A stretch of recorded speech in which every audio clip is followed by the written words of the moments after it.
আমরা কাছে থেকে তো দেখেছি কি অসাধারণ বৈশিষ্ট্য।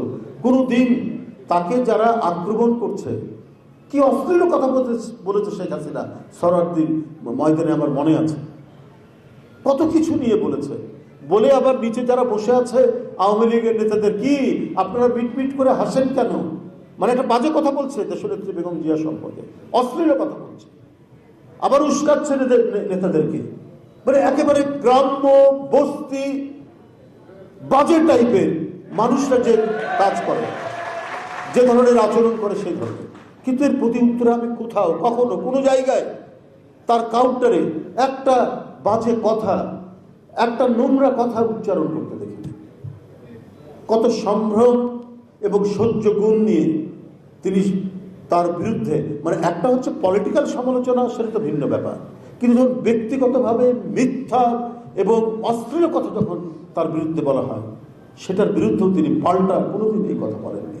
এই কারণেই তো আজকে হাজার হাজার তরুণ বৃদ্ধ তার প্রতি, মানে তিনি যখন অসুস্থ হচ্ছেন, তাকে যখন বন্দিশালা, মানে কি ওটা তো একটা অন্ধকূপ, পুরনো জেলখানার মধ্যে একটা ভগ্ন স্তূপের ভিতরে তাকে রাখা হয়েছে।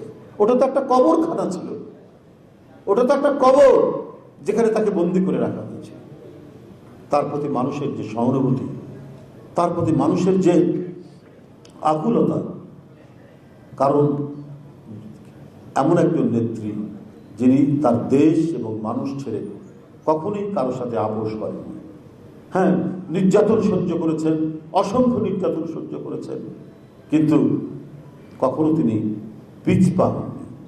তার এই সমস্ত গুণাবলীর সাথে এই অনবদ্য অনন্য দেশপ্রেম তাকে এমন একটি ঈর্ষণীয় উচ্চতায় নিয়ে গেছে, যেটা কোনো ধরনের অপপ্রচার দিয়ে এটাকে ম্লান করা যাবে না।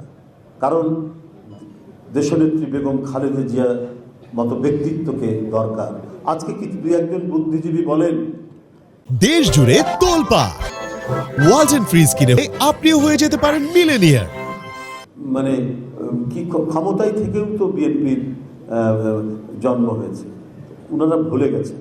ওনারা একটা নতুন ন্যারেটিভ তৈরি করতে চাচ্ছেন, বর্তমান রাজনৈতিক পরিস্থিতিতে আমরা যে তৈরি করতে চাচ্ছি, এরশাদ, জিয়াউর রহমান এইভাবে নিয়ে আসতে চাচ্ছেন। কিন্তু এটা যে ঠিক নয়। জিয়া যে অন্য মাত্রা, অন্য কিছু, জিয়া একটা রাজনৈতিক দর্শন দিয়েছেন। আজকে অনেকে রাজনৈতিক দল করছেন, সমস্ত কিছু করছেন। আমি কালকে নতুন যারা দল করেছেন তাদের উপরে উপস্থিত ছিলাম, অনেক ভালো ভালো কথা তারা বলেছে রাষ্ট্র সম্পর্কে, এ সম্পর্কে, কিন্তু একটা পলিটিক্যাল ফিলোসফি কিন্তু আমি পাইনি। শেখ মুজিব যেমনই হোক, শেখ মুজিবুর রহমান সে ওই সময় বাঙালি জাতীয়তাবাদকে পশ্চিমের পাঞ্জাবিদের বিরুদ্ধে ব্যবহার করে তিনি স্বায়ত্ত শাসনের দাবি করে একটা যাই হোক একটা ন্যারেটিভ তৈরি করেছেন। কিন্তু স্বাধীনতার পর তো আমরা ভূখণ্ড পেয়ে গেলাম, এর জন্য তার একটি রাজনৈতিক দর্শন, সেটা শেখ মুজিব দেননি, সেটা জিয়াউর রহমান দিয়েছে। এই জন্য জিয়াউর রহমান অন্যদের চাইতে ভিন্ন বাংলাদেশি জাতীয়তাবাদ।